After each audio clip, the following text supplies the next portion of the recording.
මම කවුද කියලා කියනවා නම් මම දෙනුවන් සේනාදී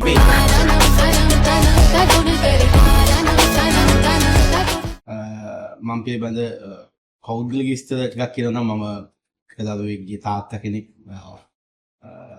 මගේ බිරිඳගේ ස්වාමි පුරුෂයා. ඉතින් රටේ මිනිස්සු මාව එක්තරා විදියකට අඳුරනවා. ඒ තමයි මම ප්‍රහසන රංගන ශිල්පියෙක් විදියට. ඔව් ඒක ඇත්තක්. ඉතින් මම ඒක වෘත්තියක් විදියට මේ වෙනකම් පවත්වාගෙන යන දෙයක්. ඊට අමතරව දැන් අද අපි විශේෂ මාතෘකාවක් විදියට අද මාතෘකාවට ඇවිල්ලා තියෙන කාරණාව තමයි අද මේ කල්පනාත් එක්ක මගේ තියෙන බැඳියාව මොකක්ද කියන එක. එක පැත්තකින් මම කල්පනා එකේ ඔව් මම ඒ රංගන ශිල්පියෙක් තමයි.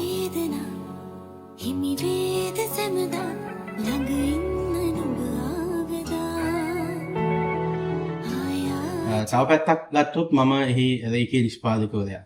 එතකොට කල්පනා චිත්‍රපටය කියන්නේ මොකද්ද? කොහොමද ඒක හැදුනේ කියලා කිව්වොත් එහෙම ඇත්තටම සාරංග මෙන්ඩිස් මහත්මයාගේ කුළුණුවල නිර්මාණය ඔහුගේම තිරරචනයට මේ අපි සීෆ්ලික්ස් ආයතනය නිෂ්පාදනයේ දායකත්වය ලබා දුන්නා.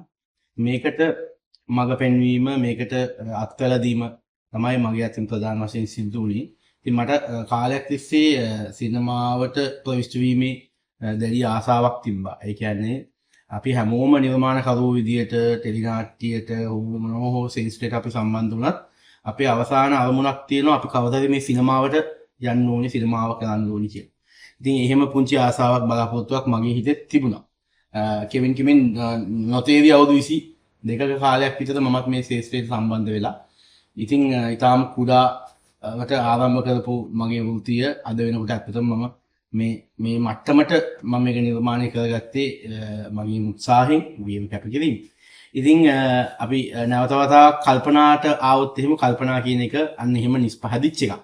ඒ කියන්නේ සාරංගගේ අදහසක් සාරංග ලියපු පිටපතක් සාරංග මට යෝජනාවක් ගෙනවා මේක කරමු දෙනුවන් මේකට අපිට මොකද්ද අවශ්‍ය පරිසරය කියලා. අන්න එතෙන්දි තමයි අසිත රෝහණ ඒ වගේම රෝහන් ඒ වගේම ප්‍රදීප් ජයවීර මේ සීෆ්ලික්ස් අධිපතිවරුන් දෙන්නා ඔස්ට්‍රේලියාවේ සීෆ්ලික්ස් ආයතනයේ. ඉතින් ඒගොල්ලන්ට අරමුණක් බලාපොරොත්තුවක් තිබ්බා ඒ වෙද්දී ෆිල්ම් එකක් කරන්න. මොකද ඒගොල්ලෝ ටෙලිඩ්‍රාමා ගොඩක් කරලා තිබ්බා. ඒ කියන්නේ සීෆ්ලික්ස් එකෙන් කරපු ටෙලි නිර්මාණ පිළිබඳව රටේ අය ලොකු දැනුමක් තියෙනවා. ඉතින් නිරාශා වගේ ඔස්ට්‍රේලියාවේ රූගත කිරීමක් කරපු නිර්මාණයක් සඳුවන් ජයවික්‍රම මහත්මයා තමයි ගොඩක් සීෆ්ලික්ස් ආයතනයේ නිර්මාණ අධ්‍යක්ෂණය කරේ.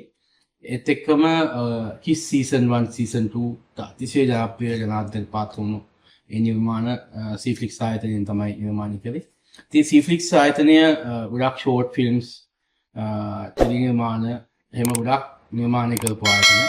ඒගොල්ලෝගේ පළවෙනිම සංකල්පය තමයි සිනමාවක් කිරීමට ඔන්න තෝරාගත්තේ මෙන්න මේ කල්පනා කියන පිටපත. ඉතින් මගේ ඥාති සම්බන්ධතාවයකුත් ප්‍රදීප් ජයවීර මහත්මයාත් එක්ක තියෙනවා. මගේ අයියා කෙනෙක්. අයිකසින් අයියා. ඉතින් අසිත අයියා ප්‍රදීප් අයියා මාත් එක්ක එකතු වෙලා අපි කණ්ඩායමක් විදිහට අපි සීෆ්ලික්ස් එකමුතුවක් හදාගෙන අපි කල්පනා රූපගත කිරීම ඊට අවුරුදු දෙකකට කලින් ආරම්භ කළා.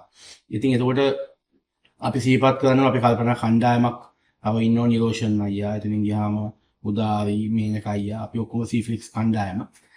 ඉතින් අපි කණ්ඩායම මෙහෙවීම ගැන අසිත අයියාගේ නායකත්වයෙන් ප්‍රදීප් අයියාගේ නායකත්වයෙන් අපි මේ පිටපත උපගත කිරීම කරන්න පටන් ගත්තා. එතකොට මේකට අධ්‍යක්ෂකවරයාට අවශ්‍ය වුණා ගන්න රවින් කනිෂ්ක, නෙත්මි රොෂෙල්, මේ වගේම ශ්‍රේයන්ත මෙන්ඩිස් මහත්මයා,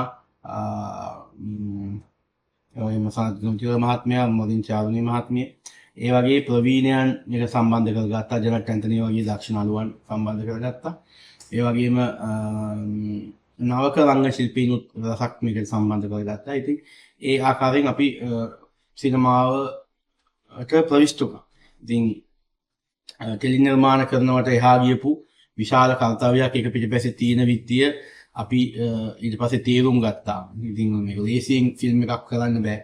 ෆිල්ම් එකක් කරනවා කියලා කියන එක ඇත්තටම මිත්‍යාදෘෂ්ටික කතාවක් වුණාත් දෙවියන්ගේ කැමැත්ත මේකට අවශ්‍යයි. මොකද දෙවියෝ කියලා මම සඳහන් කරේ සමාජ සබහා දහමටත් වෙන්න පුළුවන්. සබහා දහමගේ කැමැත්ත තියෙන්නත් ඕනේ. මොකද මම ඒක තේරුම් ගත්තා. අපි පිටපතක් ගැන රූපගත කිරීම කරන්න ගියාම ඒ ස්වභාවික දේවල් වලට අපිට මුහුණ දෙන්න සිද්ධ වෙනවා. ඉතින් ඒ කාලේ ලංකාවේ අධික වැසි කාලයක්. ඉතින් මට මතකයි එක දියැලක අපිට සීන් එකක් කරන්න ඉතුරු වෙලා අපි ඒකට මාස 7-8ක කාලයක් අපිට සමහරක් දවස්වල අපි ෂූටින් ගියාම වැස්සා. ඒකට අපිට කෙලින්ම එතන ෂූට් කරගන්න බැවුණා මුළු රැක්ම. හැබැයි අපි ෂූට් එක ඔන් කරලා තිබ්බේ.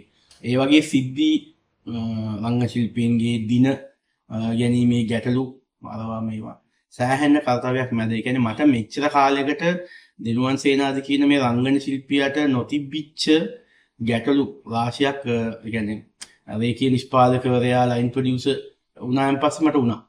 ඒ කියන්නේ මම අද මේ මොහොත වෙද්දිත් අපි ඊට පස්සේ ඇත්තම අපේ C-Flix ආයතනයේ තව පින්මක් ඉස්සරහට තියලා තියෙන අපි ජයන්ත චන්ද්‍රසිරි මහත්මයාගේ ඊළඟ නිර්මාණයත් අපි නිෂ්පාදනය කළ අවසානයි මේ වෙන විට. ඉතින් මගේ ජීවිතයේ පෞද්ගලිකව ගත්තම මං මේ වසර ගානක් රංගන ශිල්පියෙක් විදියට මගේ ජීවිතයේ කාලේ කතාවයි. හැබැයි මම මෙහෙම නිෂ්පාදන කණ්ඩායමකට සහභාගී වෙලා මේ සිනමා නිර්මාණකරුවෙක් ඒ කියන්නේ නිෂ්පාදකවරයෙක් විදියට වැඩ කරන්න පටන් ගත්තා. ඒ වගකීම් මගේ ඔළුවට ආවයින් පස්සේ මම දෙන්නෙක් වඩපත් වුණා.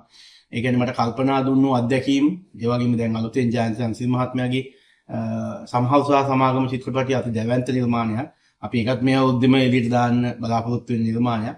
ඉතින් ඒකෙදි ලැබිච්ච අත්දැකීමුත් මම හිතනවා අර ඇත්තටම අසිතයටත් ප්‍රදීපයටත් ස්තුතිවන්ත වෙන්න ඕනේ.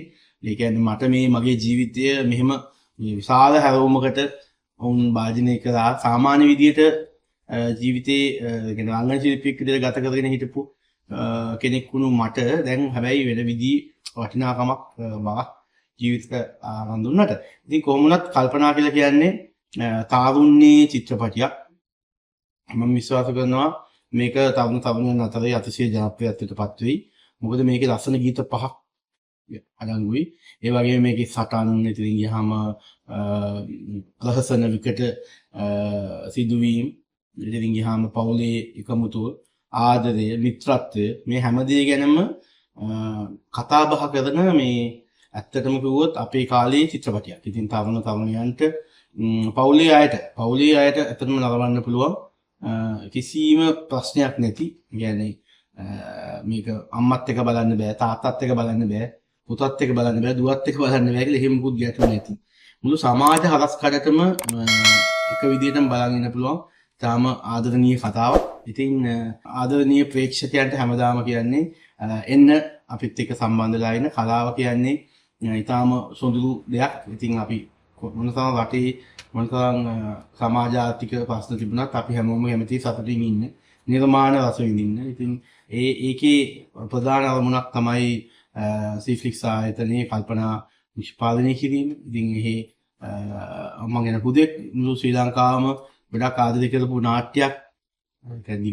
දීර්ඝ නාට්‍යයක් වුණත් දෙවෙනි නිම. ඉතින් දෙවෙනි නිමේ රංගන ශිල්පීන් රසක් එකේ රංගනයෙන් දායකත්වය ලබා දෙනවා.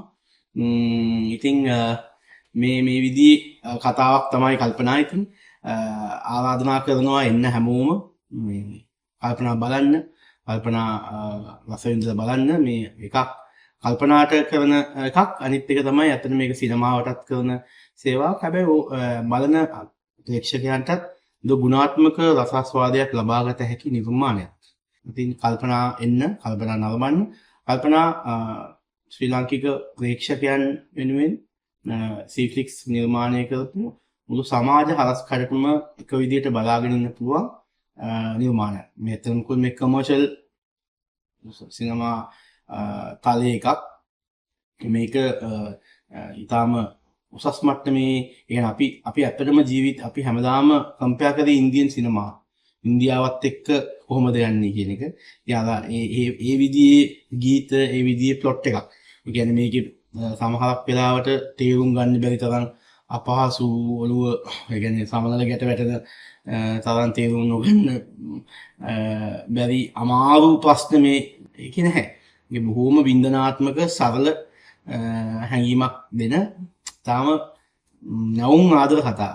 දුක වේදනාව සතුට අර කිව්වා වගේ ගීත මේ හැමදේම එකතු වෙලා අපේ කාමාවක් යනවා තේරෙන්නේ නැති වෙන විදිහට මේක නිර්මාණය කරලා තියෙනවා.